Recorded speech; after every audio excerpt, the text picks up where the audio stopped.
नमस्कार शेतकरी मित्रांनो, 8 दिवसापूर्वी आपण व्हिडिओ टाकला होता, जसं की जीवामृत हे बनवून याची ड्रिचिंगचा व्हिडिओ टाकला होता. खूप शेतकरी मित्रांना त्या व्हिडिओला प्रतिसाद दिला आणि खूप जणांचं असं कमेंट आल्या की जसं की व्हिडिओ तुम्ही ह्याच्यात काय काय वापर केला, तर आपण या व्हिडिओद्वारे आपल्याला जीवामृत हे जमिनीची पोषकता. तर 200 लिटर पाणी घ्यायचं एका ड्रममध्ये आणि त्याच्यामध्ये 10 किलो गाईचं शेण टाकायचं.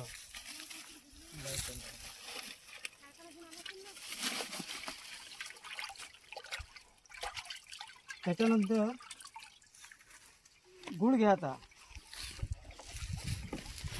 2 किलो.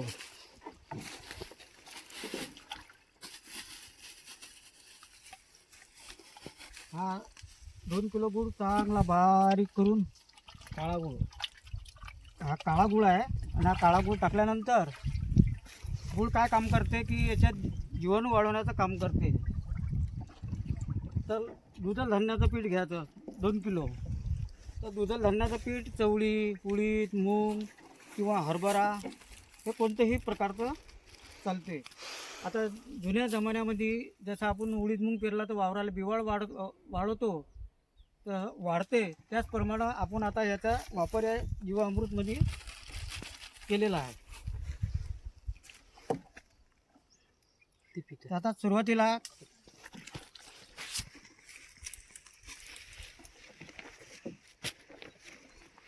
वारुळाची माती नसली तर बांधावरली माती चालते किंवा वळाखालची माती चालते. कारण जीवाणू जटी कोणतेही केमिकल वापरले जात नाही अशा ठिकाणची माती 2 किलो टाकायची.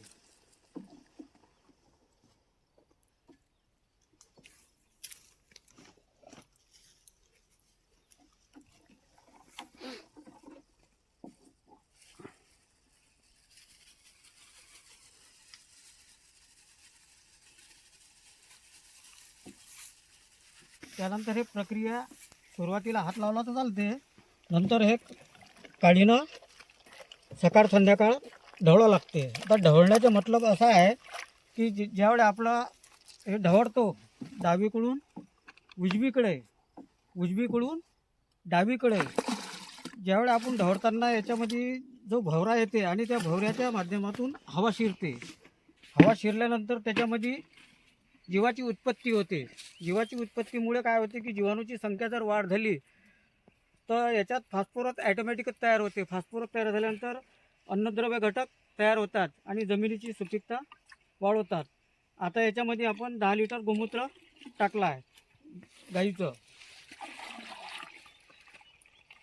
आता सुरुवातीला आपण हात लावला चालते, परंतु 2 ते 3 दिवस झाल्यानंतर काढीनं त्याचा वापर करायचा. आता गाईच्या शेणामध्ये 1 लिटरचं, आता ज्यावेळेस हे जीवामृत तयार झाल्यानंतर 1 लिटरमध्ये 11,000 जीवाणू आढळले. तर ज्यावेळेस ते जीवाणू पुन्हा मरतात, पुन्हा जन्माला येतात, त्यावेळेस तो फॉस्फरस ॲटोमॅटिक तयार होते.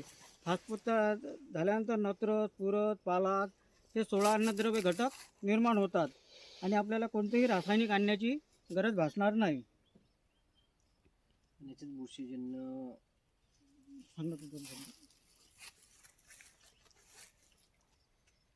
याच्यामध्येच आपण जे ट्रायकोडर्मा बी टाकणार आहोत.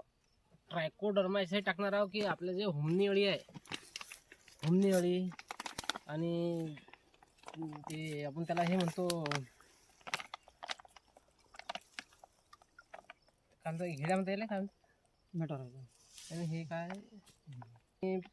कीटकात याच्यामध्ये खास तर हुमणी अळीसाठी हे आपण यासाठी टाकणार आहोत की हे ड्रिंचिंग केल्यावर हुमणी अळी आणि कुठल्याही प्रकारचे आतमध्ये अळ्या वगैरे असल्या त्या बी मारण्यासाठी हे पोषक आहे. म्हणून आपण याच्यात हे ट्रायकोडर्मा सोडणार आहे. ट्रायकोडर्मा हे बुरशीनाशक आहे आणि हे जैविक असल्यामुळे हे पण त्याच्यामध्ये चालू शकते.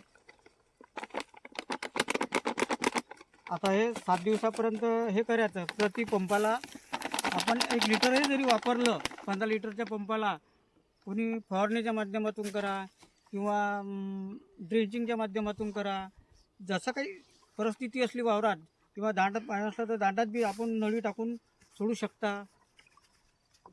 हे मिश्रण रोज सकाळ संध्याकाळ ढवळायचं घड्याळाच्या दिशेने व घड्याळाच्या विरुद्ध दिशेने आणि रोज हे द्रावण आपण हे मस्त झाकून आणि बांधून ठेवून द्यायचं. तिसऱ्या दिवशी हे कल्चर आपलं तयार होते. तिसऱ्यापासून आपण याला ड्रिंचिंगद्वारे देऊ शकतो किंवा मग आपण स्प्रिंकलरद्वारे देऊ शकतो, दोन्ही प्रकारे, किंवा मग आपण पंपाच्या सहाय्याने बी ड्रिंचिंग करू शकतो. हे 2-3 प्रकारे हे आपल्याला देता येते.